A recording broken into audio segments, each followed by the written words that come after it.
Hi, everybody. We're just waiting for all the attendees to join us. So if you just give us another few seconds, and then Rupert is going to start us off. Thank you for joining us today.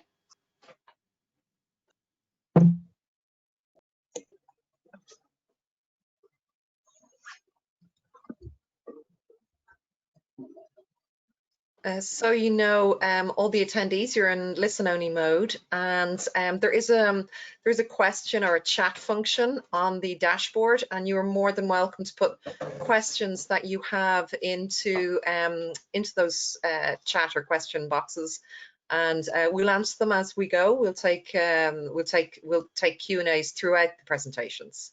So I'm just going to turn my sharing off and I hand over to Rupert. Thank you very much.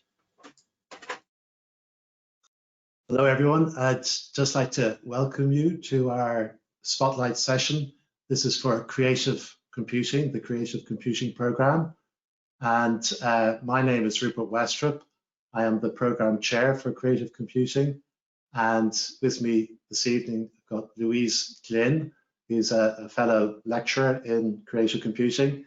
And got two students, got Claire O'Brien, who's a third-year student, and Conor Weldon, who's a second-year student. So I'm just going to go through a presentation just to let you get familiar with creative computing.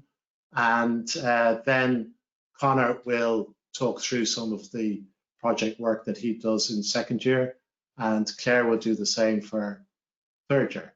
And then we'll have we'll take questions and answers as we go, but we'll have time at the end for a Q&A session as well. And yeah, so just introduce us. So IADT, the full name is Institute of Art, Design, Technology, but everybody calls it IADT. We do like to think that we are slightly unique. We are a small college, a small third-level college by the standards of big colleges around the place, TU Dublin and so on. We're small, we're friendly, very nice atmosphere around the college, a nice campus. So it's generally a nice place. And you can see, yeah, size-wise, 2,500 students, 200 staff. So, it's a very good ratio of staff to students. So you do get lots of attention. And the institute is divided up into two faculties. There's a faculty of business and humanities, and then there's our faculty, which is the faculty of film, art, and creative technologies. So we're in the creative technology section of that, and you can see all the programs that are there in the faculty. And through your 4 years in IADT, you get a chance to work with other students in other programs, and in fact, actually to try out some of the stuff in some of the other programs. So that's one of the real benefits of coming to IADT, is the ability to work with other courses. And yeah, here's our program. So it's 4 years long. You get an honors BSc in creative computing. So it's a level 8 program. You can, if you decide, not many students do this, but there is the opportunity after 3 years to graduate with an ordinary degree rather than an honors degree. So that's what the program's all about. And yeah, creative computing, what is it? It is computing, okay? So you do learn stuff like programming and so on, but the real emphasis, I guess it sort of comes out of where the institute is as well. The real emphasis is on user interaction and building and creating apps that people want to use. So rather than a functional app that is tricky to use, nobody likes using it, the real emphasis in computing generally, but in particular in our course now, is on making apps that people like and want to use and are easy to use. So it is computing, but there's a real emphasis on that design aspect, on user interaction, And yeah, you get to develop web apps, mobile apps, games, there's data visualization, artificial intelligence, virtual reality. So all of those aspects make up creative computing. And at iadt in particular, we like to sort of pride ourselves on the fact that our course is very practical. You get to do a lot of project work, and it's a mixture, as it says there, lectures, tutorials, labs.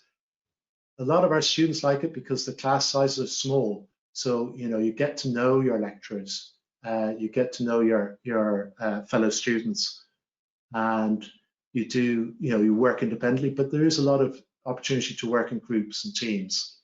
The assessment there's very few exams. It's just about all continuously assessed. So it's a bit of a change from, say, doing your leaving cert, but if you're interested in your subject matter, it's perfect. And the other good thing is that there are a lot of jobs, a lot of careers available to you. There's a list there of, what you can do. So software development, generally speaking, but that covers like web or mobile app development. Students go on to be project management, to become project managers at least, excuse me. Some do game development, some, database administration, and so on. Other jobs in the computing sphere. And then we are, we're kind of lucky that a lot of our graduates get really good jobs in some of the top organizations in around Dublin and around Ireland and internationally. So, there's Google, there's Air, there's Deloitte, there's you can read all the names there on the left-hand side, Sona Lake and so on. So, really top quality jobs, well-paid jobs, and leading on to really good careers. So that's all there ahead of you. This slide and the next slide, there's quite a lot in them, but it gives the sort of structure of the course. And on the left-hand side, we've got the years. In fact, this is just year 1 and year 2. We have 2 terms, so term 1, term 2, for each of the years. And I guess year 1 and year 2 kind of go together because that really gives you the groundwork for specializing in years 3 and years 4. So if we look at this, we've got kind of there's a stream, if you like, coming down here, programming, coding, that type of stream. So learning how to program a computer is one of the key skills. Over here, we've got the concepts, the fundamentals of how computers work and databases and operating systems. We've got web development coming down here. We also have what I was talking about earlier in terms of user experience, interaction design. So that is a big part of our course. And then we also do a lot of project work where we integrate the various modules together. So you don't just learn them in isolation from one another, you get the opportunity to put them together into a single project. So it's more like real life. It's more like what you'd be doing in the working world. And then this stuff over here, anything that says faculty, is where you get the chance to work either in another subject area for a short while or work with other students in other programs. And then, as I say, the 3rd year and the 4th year, what we have here, this is where you can see there's a huge range of different areas that you can get into: graphics, game development, there's mobile, there's virtual reality, there's artificial intelligence, data visualization, and so on. So lots of different areas. In the 3rd year, in the second half of the 3rd year, you have the chance to go out and work with an organization, with a company, and get some real world experience. And then in the 4th year, the second half of the 4th year, you work on a major research project. So this is sort of a capstone project for the entire program. This is just a little taste of some of the projects that students do. You can go to our webpage on the IAT website, and you can see projects that our third year and fourth year students have been working on last year and in 2019 as well. And here, but there's some interesting projects here. There's, say for instance, the second one down there is looking at getting information about tweets, where tweets are coming from.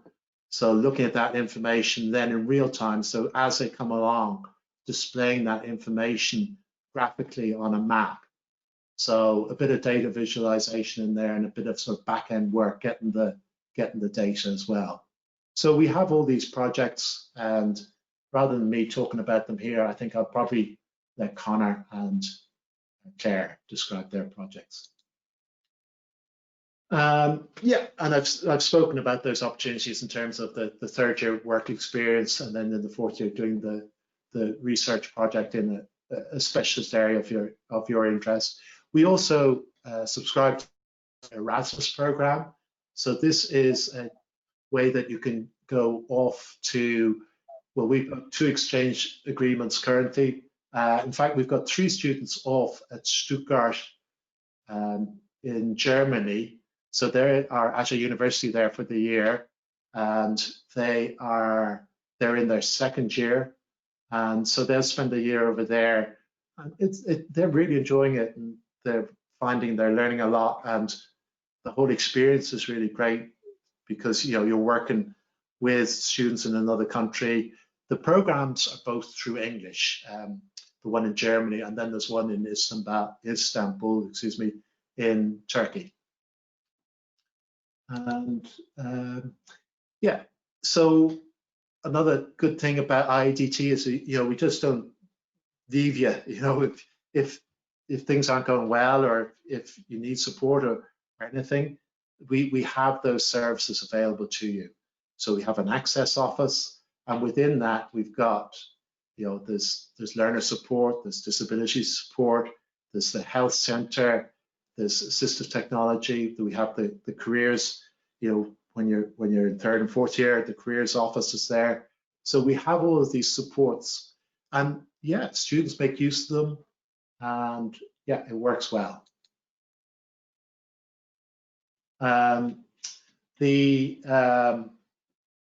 We also, an extra thing that we have apart from those ordinary, the stuff I just described there, is we have a program called First Year Matters. So this is a way of easing that transfer from secondary school into third level. And it's an opportunity to meet other first years, and we have a lecturer who's assigned to this role in terms of letting you know about what's going on and all the different services we provide and how to access all those services. So yeah, the next step is, I'm sure you all know that the 1st of February is the CAO, the date for making your CAO choice. So there's our course code, GL836. So we'd really like you to consider us, and you can follow us on Instagram, iadt Creative Computing, and you can look at the website. Yeah, and I'll leave it there, and we'll pass Okay, it on Rupert, to... there's just one question in the question box there. Career-wise, is it much different to the computer science course, or to a computer science course? Yeah. Well, yeah, it's a good question. Yeah, students do get sort of real techie computer science jobs. I guess the main area that students would get jobs would be in sort of web development, app development, that type of thing. But I guess we do cover all the basics of computer science in terms of the operating systems and the database management systems, and the programming. So we do cover all that, and you're very proficient in that. It's just more the emphasis is on the user interaction. So it doesn't sort of exclude you from the more techie computing jobs. But overall, I'd say that the jobs are so web development and that type of area would be the main focus of the jobs. Okay, thank you. I'm going to pass over to Connor there now, okay?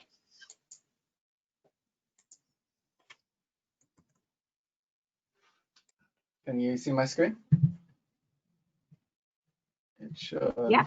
This one first. So, well, I'm Connor, first of all. I'm in second year for creative computing. And this was my most recent project we finished for web design, advanced web design. So we made it with a website, and we had to make it like a music festival. So I just made up the name, Soul. And as you scroll through, just bit by bit, and it's all connected. And like if I click on these, it'll bring me to all of their Twitters and everything. And this is the same. It'll bring me to the festivals links. If you scroll to the top, I also have the gallery, and it bring me here, and it shows each festival, its name, and a little bit about it. And then I also made it so you can make a form. So you could either register and it put your information in the database and your password, or you can log in. So we'll register, I'll show how it works. I put my email, then do anything, submit. Oh, I already have one. I'll do an email.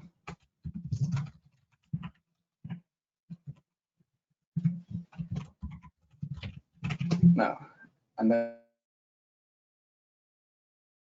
so here I'd be able to select one, click view, it show me all of it. This is the page. Oh.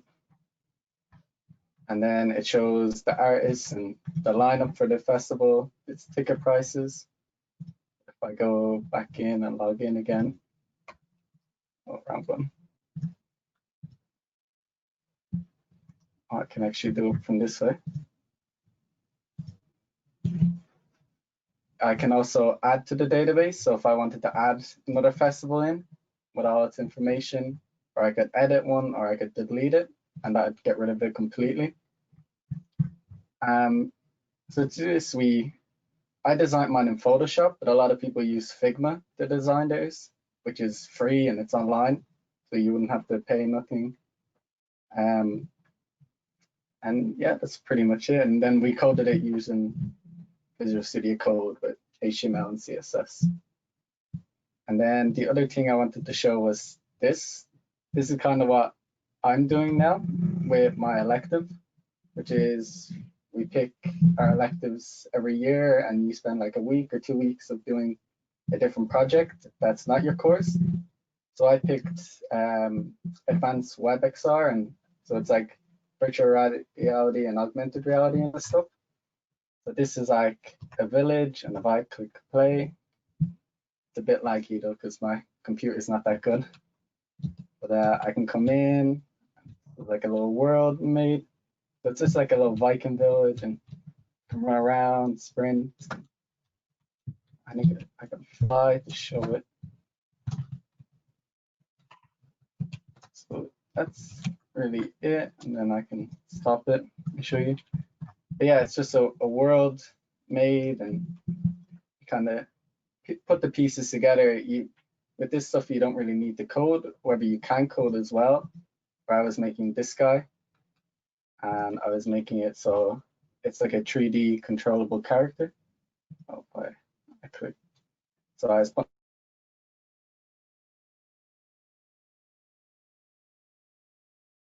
We can't hear you, Connor. Did we lose your mic? Oh, is my audio gone?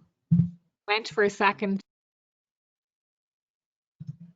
Oh, which part? Sorry, which part did you lose me at? Just when you're about to start talking about the guy, That's all. So I just said like this is basically the thing I was saying now. So if you were going to code it, you can make it so I made this little character and it's like a third person view, and I can make him walk and sprint and he stops, and we've only started it this week, so I didn't get to do too much. I just managed to make the world, and then the other one make the character, and I was going to piece them together later on. Yeah, that's pretty much it for. Thanks, Connor. Thank you. Okay, there's no questions in there at the moment, so I'll just pass the sharing over to Claire. Okay.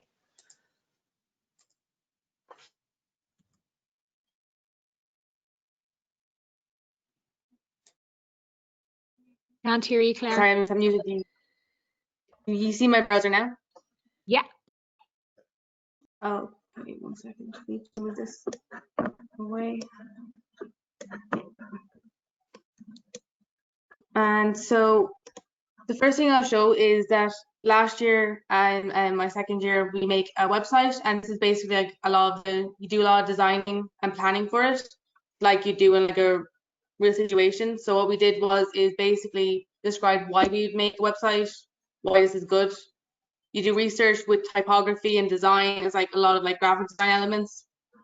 You look at different places that have good design, or basically you're like taking elements from stuff and making it your own. I decided on a jewelry website, so I got inspiration from a lot of different types of jewelry websites. And for a step 2 of design, it's just you choose a website to mirror and you make it look as good as that one, so then you can replicate stuff and make your own really good website afterwards. If you can, it's like replicate something but making it yourself. You pick a color palette, which is very important when you're actually making a website in the real world. And I scroll down, I'll show you. You do sketches for quick mock-ups of a website, and then you do these. I did these all in Photoshop. You can also do them in Figma or on other websites, which would basically be just how you want a website to look.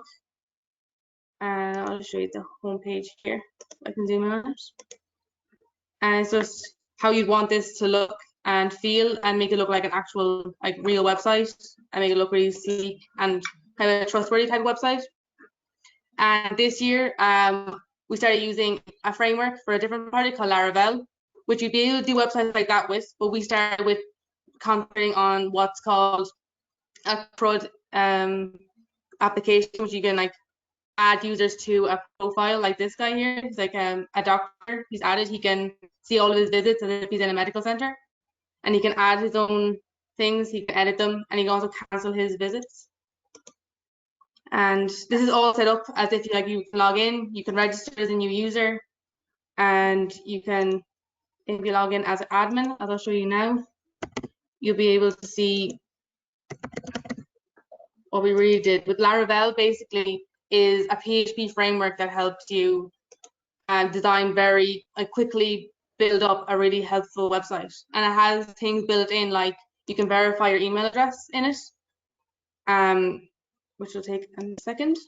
And then it shows up right here in this thing called Mailtrap, which is like a locally thing that just like traps your emails when it gets sent to a locally hosted application. And you're logged in, and as you can see, once it loads up, you can see you can have all of this information filled in here, which can be manually put in by adding it in, but also, so you can add it in. I'll then do that. And to add different functionalities to this, I added something called flash messages, which show you when you see it up there that something has been done and it disappears. These kind of features make the usability better, and that's why you really work on to make a website look nicer. And as well, another thing, yeah, that's yeah, you can edit them, and all this works, and all this goes into a database in the back end. And another small feature as well is the forgot passwords. That also gets done through the Laravel PHP framework. And that's most of the stuff in that one. And as well as that, in third year, you get to work on your own professional practice project, which you pick to do it. You can do it either on web applications, you can do it on a mobile app or a game. The game will be through Unity. Apps are currently through Android anyway, and you do web apps through Laravel. You can choose your own thing to do it in if you really want to and you have experience in that. But this is what you call a prototype for. Well, my one is, which is a movie recommendation site, which I've spent the past few months planning out with my project partner. And we showed this prototype basically to our supervisors at Christmas, well, before Christmas, to demonstrate as if you were demonstrating to your clients an actual website, which is really good for like professional practice wise. And it's like cycles through everything. And you click as if you're clicking a button through every page, which is a really good way to make a mock-up.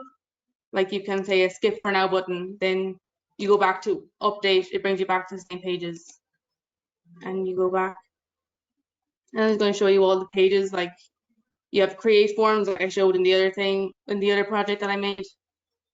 And it's just a really good way to make a quick mock-up. This is done in Figma. As you can see, all these pages are made here, making to the side. Everything that can be done in Photoshop can be done here as well.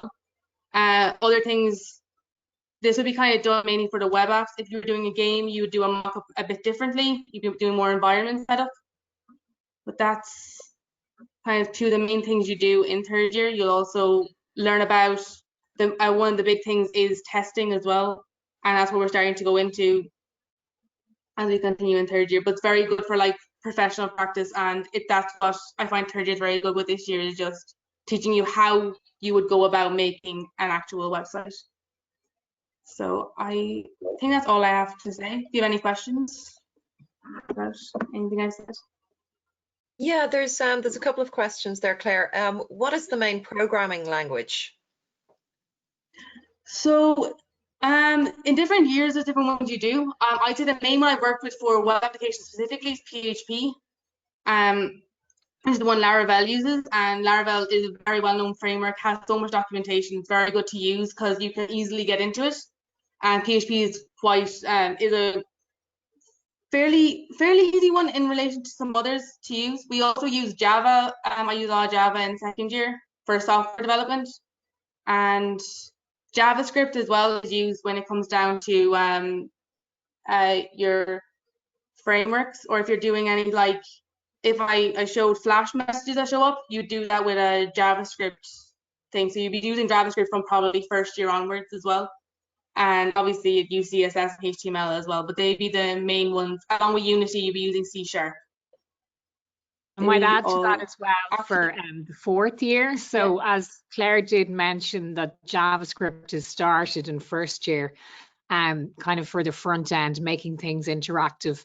But then when the students go on into fourth year, which they start doing advanced JavaScript, so kind of using JavaScript for back end and using things, if you've ever heard of React, the students build their websites in that, and that's kind of the most advanced system that they'll build apart from their final project. So that's just a little bit more info on that. And in first year, actually, you learn processing. So we've introduced processing instead of Java in first year, just because it kind of makes it a bit easier for students to learn the basic programming concepts, and then they move into Java in second year. And they use Java then in Android as well for mobile programming.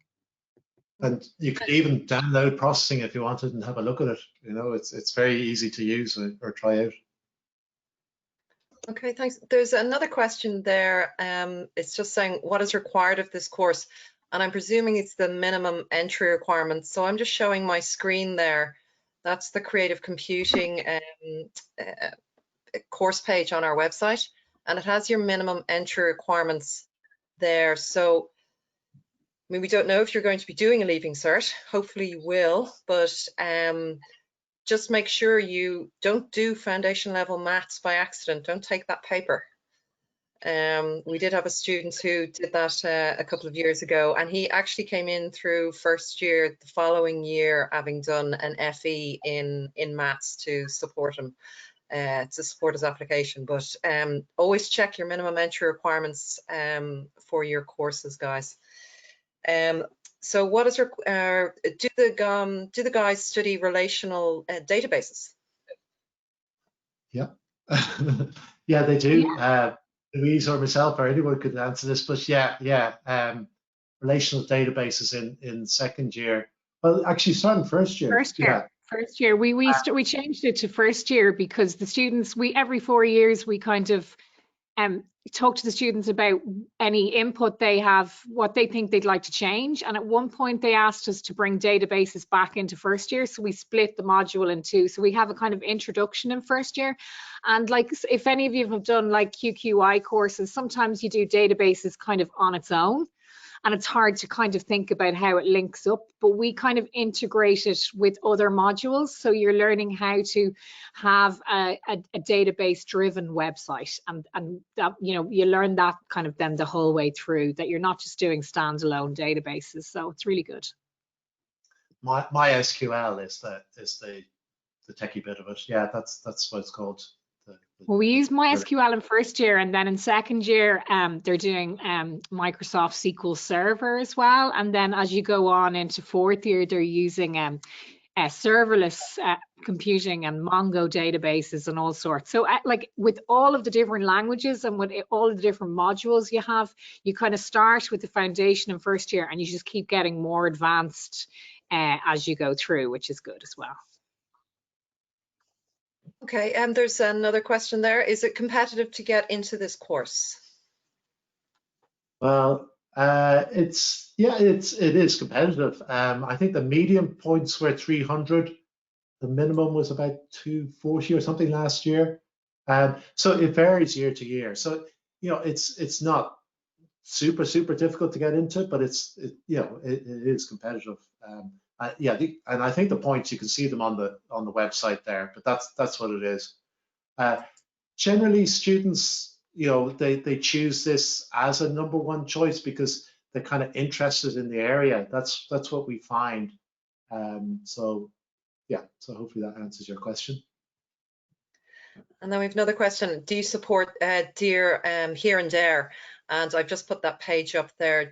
We have a really supportive structure with the student experience team. So yes, we do offer both the Here and There programs, and it's all on the website there as well. The next question is XAMPP used for the web server? Yeah, so we use XAMPP in first year and second year. But then in third year for Laravel, are you still using XAMPP, Claire? No, we have it set up within Homestead, which is an environment that Laravel uses, and you use PHP MyAdmin still as you would with XAMPP, but you use it through you have to like boot up we boot up basically what's called a VirtualBox for the attendees and a big VirtualBox, and then you go into your Homestead environment and then you can use your database through there then. And then they'll be using something more advanced in fourth year as well. Just one thing I'd probably point out while we're talking about that, different students kind of can come in with kind of different backgrounds. And one question we were asked the last time we did a webinar was, do you have to be really creative to come and do the course? And we'd say no, like we kind of, put that effort into making you more creative, or, so don't be kind of scared off if you don't feel like you're creative. I'm not very creative. I did the course. So don't be scared of that. But also it does get very technical, and it can get as technical as you want it to be. So, there is a pathway for people who aren't techie as well. So there are different electives that, you can choose as you go through, and you kind of then align the course to your own interests. So you learn everything in first year and second year, and then you do have electives in different courses outside of our course that you can, do tasters. But then in third year and fourth year in our course, you have electives where you can kind of focus on what you enjoyed, from the previous 2 years. So that's really useful for kind of tailoring the course to what you enjoy as you go through. Okay, how competitive is it for VTech students? Well, I guess we have links with various colleges around, like, it's BlackRock, Further Education, and Bray, and so on. So some of those students come into the second year of our program and some come into the first year of the program. So it depends on what sort of agreement we have with that college. So I don't know, is there anything else, Louise, that you could add to that? Yeah, I don't know the exact specifics actually on how many kind of what you call distinctions you have to get, but if you contact us, we'll find that out exactly, you know, what you need to get in. And I think the modules that you do, so if you were trying to get into the second year, you would have had to have covered like modules that align with our first year. So most people would just come in through the CAO.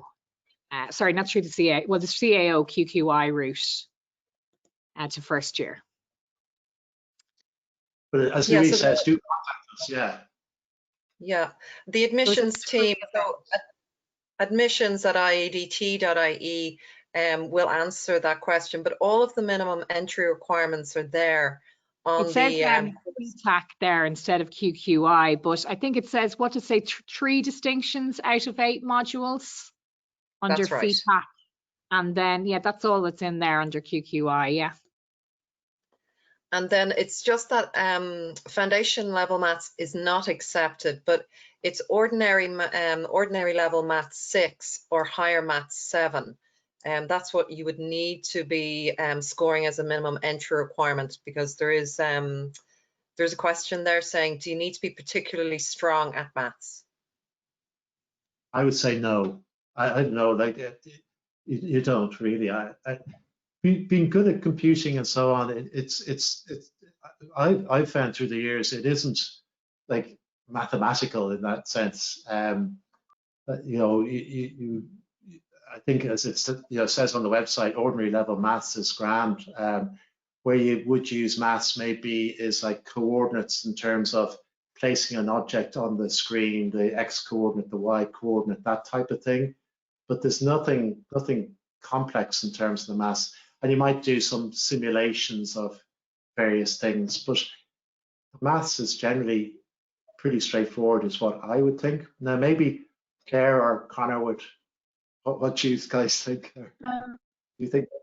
I think it can be. Some of the stuff we do with tricky, but I wouldn't defer you if you're not too strong in maths. I'd say definitely you'd be fine for it, because there is, regardless if you were struggling, there is a maths tutor in the college that can help out if you happen to be struggling a bit.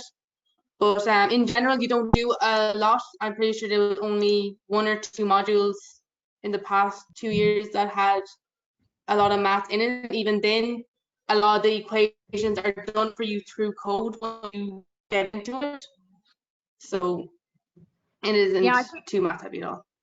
I think I might add to that as well that, you know, there isn't, like, you could have a computer science course that would be very kind of maths heavy. You know, obviously we're a Bachelor of Science, so there is maths in the course. There are a couple of maths modules, but they're kind of practical modules, where, as Claire said, you're programming. And so it makes the maths applied and then kind of easier to understand. And again, like, if you want to do more advanced maths than we kind of deliver on the course, then you can do that. You know, if you've got a, you know, flair for maths, you can do that in your, you know, 4th year project. So, you know, you could do research into more advanced areas if you wanted to, but we kind of keep the maths base low from the start, and then we kind of build up your skills. So obviously, if we have a requirement for ordinary level to get in, when you get in, we wouldn't be, you know, throwing really difficult maths at you that you weren't, you know, didn't have the ability for. Okay, the next question is, what is involved with studying data science in years 3 and 4? Okay, well, data science, this is a new module that is in the program. So data science, I suppose through the years we found quite a few students in their 4th year project doing them in the area of what they call machine learning. So this might be, I don't know, I'm trying to think of an example off the top of my head. I say, you know, recognizing handwritten digits or characters and that type of thing. And data science, sort of came out of that. So quite a few students were interested in machine learning, and we thought, okay, we'll offer a module. It is an elective module. It's not one that everybody will do or has to do at least, but it's really giving programs some training data to maybe, as I say, learn what is a particular letter, like a letter A, looks like, and then giving it some actual data, and the program kind of learns off the training data and then figures out what the actual data is. So that is one part of data science, and yeah, it's, as I say, it's a year 4 module. It's an elective module. Okay, and there's no other questions there, guys. Okay. I don't know, maybe if Claire or Connor wanted to talk about what it's been like for them in third level education during COVID-19.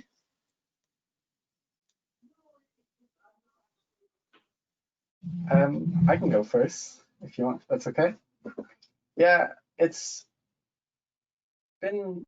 Sorry, the question was what it's like now going through with COVID. It's a bit awkward having to be stuck at home at the moment. Of course, everyone's kind of in the same boat.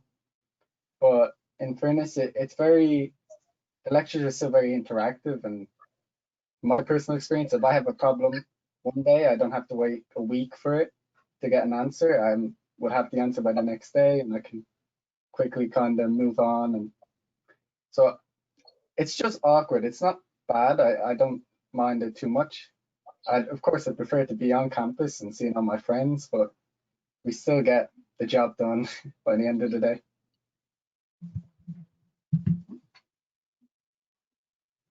Okay, and sorry, there's a couple of questions just popped in there. What is involved in the games development elective in year 3? So games development, I don't know, games Claire. Development. Are you doing Are games, you doing Claire? Well, you do it in Unity. I don't do games. I don't know people who do. So you're taught basically in Unity, and the first one we did was basically a first-person shooter game, which was really cool. Like they were basically learning like how to make their own environment. They go online to pick their different things. You have enemies, obviously, and stuff like that. And you do a lot. Right now, they're making a new game.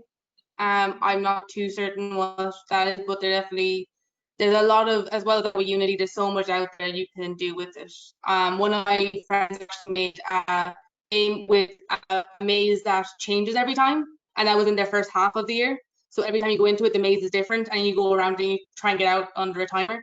So there is like some really good stuff you learn for game development, and you can actually make games that I've actually seen like games like that, just smaller versions of them basically that can be played. So they're you do a lot, like you can, if you want to do a lot, it's kind of like you go to your standard kind of thing. You can, but yeah, they look pretty cool, the games I've seen so far anyway.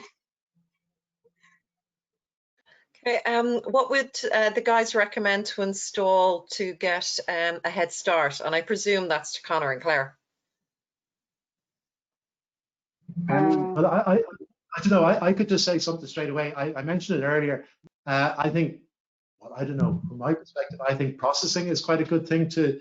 It's very easy to download off the internet. It's free.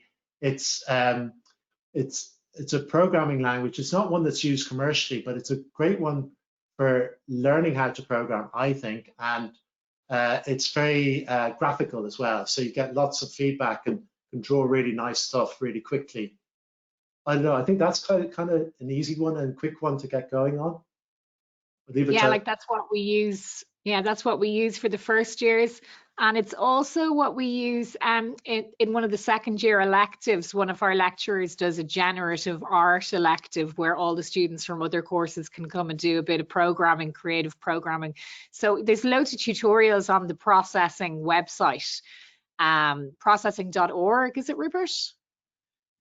Yeah. Well, just type in processing and you'll find it. It's yeah. And they have a whole learning like environment, so you can find lots of tutorials to teach yourself whatever you're interested in there. Excellent.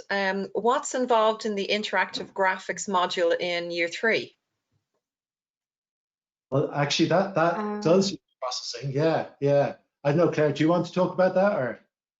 P5, is it? I can, yeah. Yeah. It's P5 we do in it, yeah.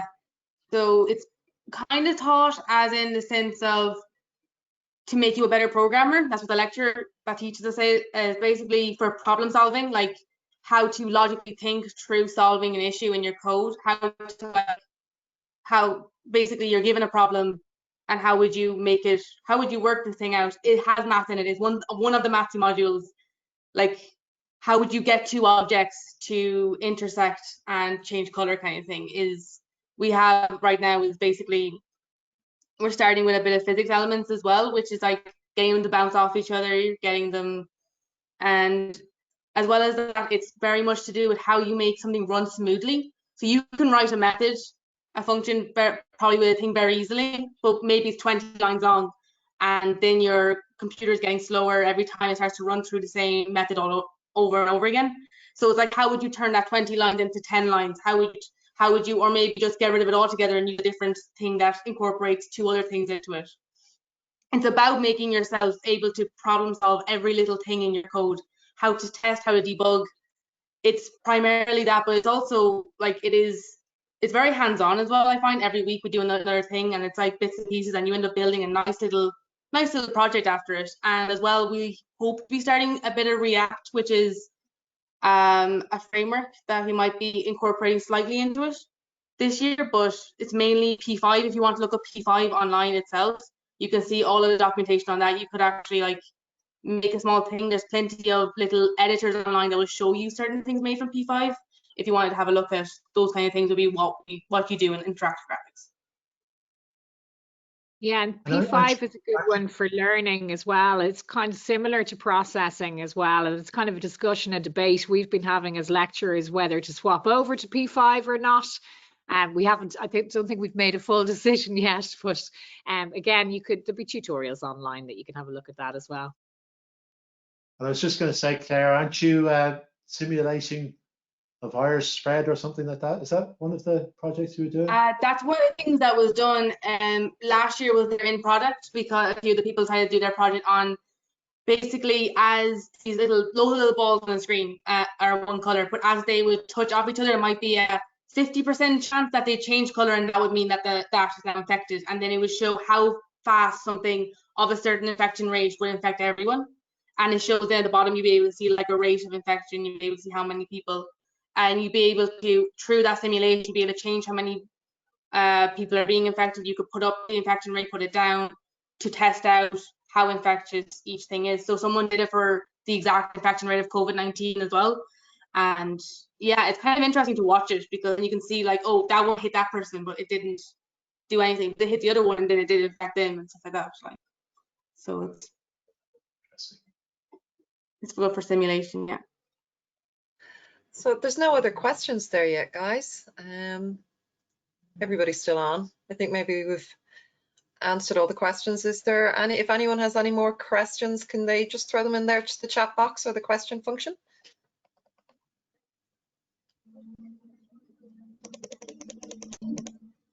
No, nothing there at all.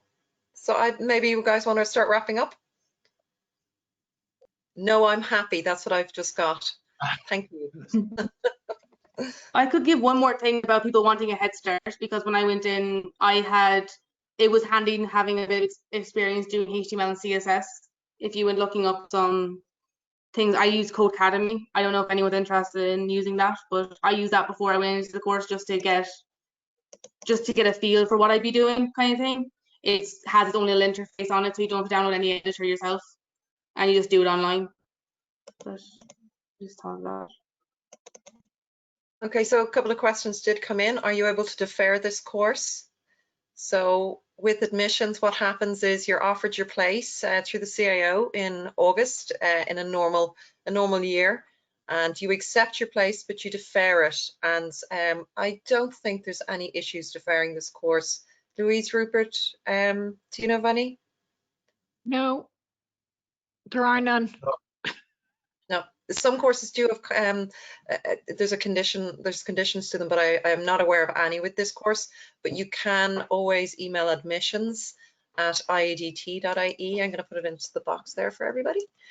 And then would you be eligible to, how would you be eligible to go straight into second year? The students who've come straight into second year have come from other further education colleges like BFEI or BIFE, so that's Blackrock or Bray, that we have like kind of a relationship with, and they would have had a level 6 course. So they would get a level 6, and if they, you know, they covered very similar modules to our first year, so we kind of would be like, well, they don't really need to do first year again, but they would have had to have a good standard of their level 6 to get into the second year.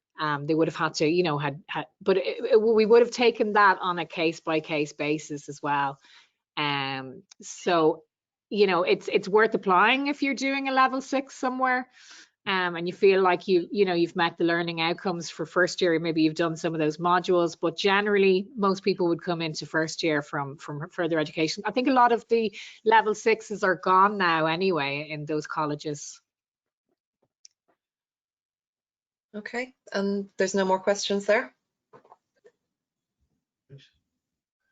All right. Well, yeah, I guess we'll just wrap it up there, and just want to say thank you very much for listening to us, and some really interesting, good questions there. Hopefully we've answered them all satisfactorily, and yeah, we'd like to see you put us number 1 on your CAO list or wherever, you know, but certainly have a good think about it anyway. And thanks again. Thank you. Bye. Thank you. Bye. Right, bye. I'm going to end the webinar now. Thank you. Lots of thanks there for you guys. Thank you.